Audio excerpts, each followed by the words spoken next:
بسم اللہ الرحمن الرحیم۔ ہمارے چینل سیال سٹوریز میں خوش آمدید۔ آج ہم میرے ہم نشیں ناول کی دوسری قسط پڑھیں گے۔ ریحان نے دیکھا کہ سجاول کی آنکھیں سرخ ہوتی جا رہی ہیں۔ اچانک ہی اسے شدید بخار نے آ گھیرا تھا اور وہ بے ہوش ہونے لگا تھا۔ ریحان نے گھبراتے ہوئے سجاول کو سہارا دیا اور اسے قریبی ہسپتال لے گیا۔ ہسپتال بر وقت پہنچ جانے اور ڈاکٹر کا فوری چیک اپ کرنے کی وجہ سے سجاول کو ہوش آ گیا تھا۔ اگر تو صبح کے وقت ناشتہ کر لیتا تو تیرا یہ حال نہ ہوتا۔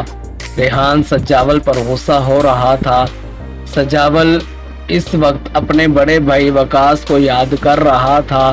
اسے اچھی طرح یاد تھا کہ چند سال پہلے وہ ایسے ہی بیمار ہوا تھا اور اس کا بڑا بھائی ساری رات اس کے پاس کھڑا ہو کر جاگتا رہا، اس کا خیال رکھتا رہا، مگر آج وہی بھائی تھا جس کو اس کی فکر ہی نہ تھی۔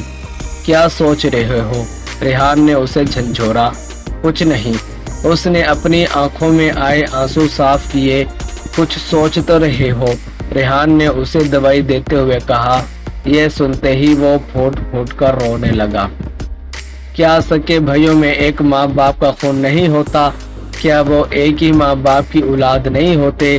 اگر ایک ہی ماں باپ کی اولاد ہوتے ہیں تو پھر آپس میں نفرتیں کیوں؟ وہ بددستور روتا جا رہا تھا۔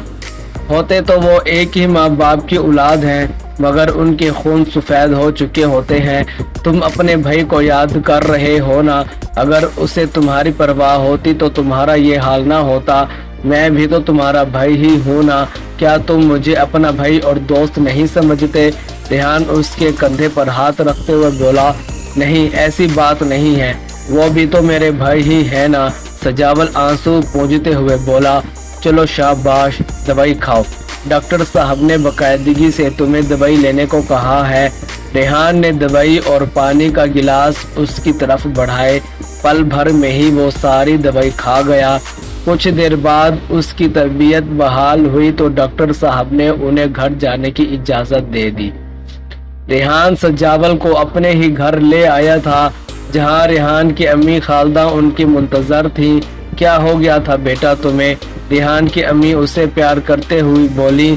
ریحان نے تھوڑی دیر پہلے ہی گھر فون کر کے سجاول کی طبیعت کے خراب ہو جانے کا بتایا تھا۔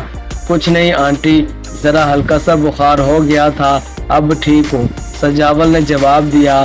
چلو شکر ہے اللہ تعالیٰ کا، آج تمہارے گھر جاتی ہوں اور تمہارے بھائی سے بات کرتی ہوں۔ تمہاری بھابھی تو کسی کو منہ تک نہیں لگاتی، پتہ نہیں کون سا گھمنڈ جہیز میں لے کے آئی ہے۔ جب تک میں نہ آؤں تم یہیں رہنا۔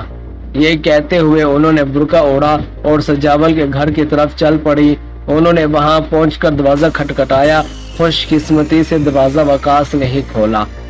آنٹی آپ؟ وہ انہیں اچانک اپنے گھر کے دروازے پر دیکھ کر حیران ہو گیا۔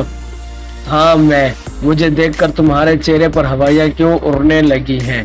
تمہاری امی کی سہیلی ہی ہوں، بہنیں بن کر گزارا کیا ہے ہم دونوں نے۔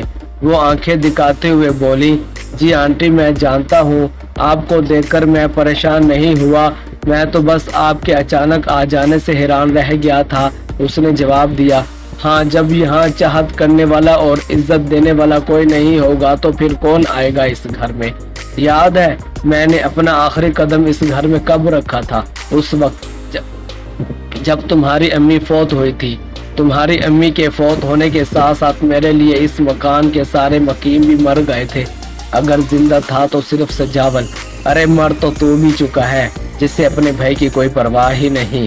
ابھی وہ آگے مزید کچھ کہنا ہی چاہتی تھی کہ انہیں یکدم وقاص بھاگتے ہوئے نظر آیا۔ وہ حیرت سے ادھر ادھر دیکھنے لگی اور پھر اچانک ہی ان کی آنکھیں پھیل گئیں۔ آگے کیا ہوا یہ جاننے کے لیے اگلی قسط کا انتظار کریں۔